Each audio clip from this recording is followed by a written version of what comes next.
practice discussion, daily messaging. It's really all about being relentless, all hands on deck, and just constantly have those conversations and making sure that we always improve the roster. So even for us, okay, yeah, it's set, but like, what are areas where it can get better? Where do we want to continue to improve? And that's really a daily thing. Your question. What is your football? What is your role? How does it shift into from training camp where you're like a mad dash to like man and how does it like the scouting part? Yeah, training camp is a lot focused on us, right? So trying to put our 53 men roster practice squad together. I shift in the fall. I shift more into like a college process where it's very, very, very heavy college work. Then free agency is going to hit too, so that's part of the fall.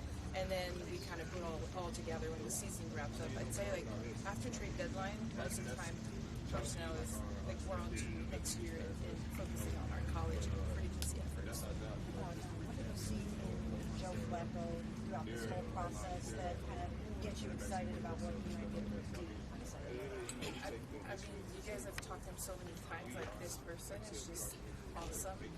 What he's been able to do, not only on the field with the team, the consistency that he brings, his ability as a passer, but also what he brings to the locker room. Like that's invaluable, and especially how young we are in this room. I think it's actually pretty hard to quantify how much good he's doing for this team.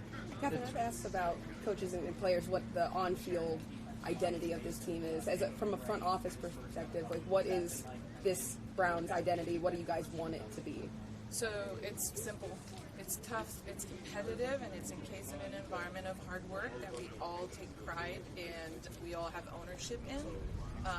So that's the environment we want to create for our players, from the coaches to our PD staff, our support staff, our strength coaches.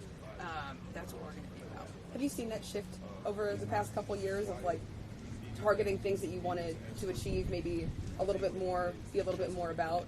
So we're just intentional in every facet of our processes. So whether that's acquiring players or how we're asking them to work here and how Kevin is thinking through his practice plan with his coaches, it's really a testament of all the work together, collaborative, and aligned.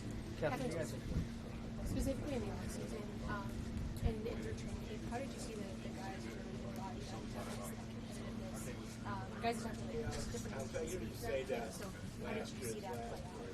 So again, as I said, it's intentionality in everything that we do. So from the guys that we bring here, from Kevin's messaging, from how we build practice, those are all things like we want to put guys in positions where they can compete, and then we want to make sure that again, it's all coming together. So we've seen. I thought the team's done a very, very, very nice job throughout training camp and making sure that we get those reps and they're ready for what we want. As we're developing players at this level, young players specifically at this level, obviously it's not as easy to do when you're tasked with winning football games. You have 12 rookies, I think, on the active 53. How intentional was that, and just how vital is that to the bloodline of roster building, not just for today, but going into next year and the subsequent years? Yeah, it's critical, and it's honestly it's credit to these young players. Like they've made the most of their opportunities and they've earned their spot. Now, our coaches are teachers, they're developers, and that's a credit to how Kevin builds his staff. And then we have a pretty robust player development group that and program that works very closely with the coaches to help the players develop both on and off the field. And that's something we take great pride in, and we're very intentional in how we feel about it. Now, is it a challenge? Absolutely. But I would revert back to saying these young men have really earned their spot, and they made it an easy decision for us to make. What is your role when it comes to acquiring a player or having a player on the roster that has some kind of off-the-field issue or something involved with domestic issues? Do they rely on you heavily in terms of just to get the sort of perspective on if this is something that you want to do? How does this all take place? Yeah, I'll start by saying I like to refer to myself as an executive, not a female executive or women executive. So what I bring to the table is an overall holistic perspective when I do advise on certain situations, and ultimately I defer to the process that each has in place, which is thorough, diligent, and then he makes it happen. In terms of Dylan Gabriel, what has he shown you of the process? Dylan has been super impressive on and off the field. He is, extremely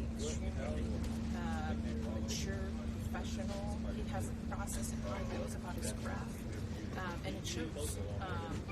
There's a lot to work on as you enter this league as a young quarterback, but Dylan has really put the time and worked with our coaches. So I think I really look forward to see his trajectory and how he collaborates with both our coaches and the staff.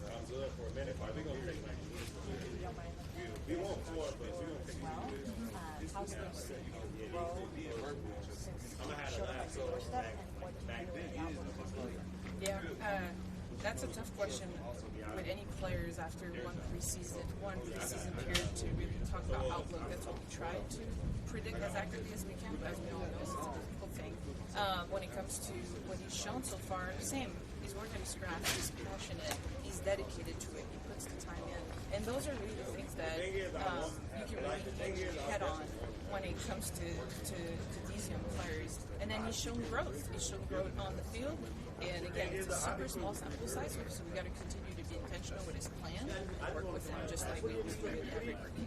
Catherine, when you talk about, for you specifically, you kind of shift into the college mode right now.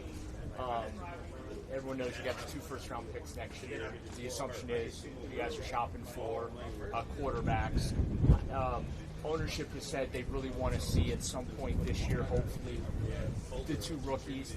How do you, in such a compressed window, considering the various trajectories of young quarterbacks in this league, some take off immediately, some take a couple of years, how in that short window this season can you guys, I guess, make as accurate of an evaluation or projection on both Dylan and Shadur while also balancing the assets you have next year? Yeah, it's actually a great question, Daryl. That's what makes our job fun and hard. I'd say I'd just go back to like the plan that we have in place for these guys when it comes to developing is to find as many valuable data points we can. Now we know these things take time. So what is that going to look like at the end of the year? I don't have a crystal ball to tell you, and I don't do well with hypotheticals, but I will say that every opportunity we will have to evaluate them, we will take. None of them is going to take, a back seat in how we plan and program for them with the reps that we have. And then from there, we'll see what the spring brings, and we'll evaluate all possibilities that we have to do.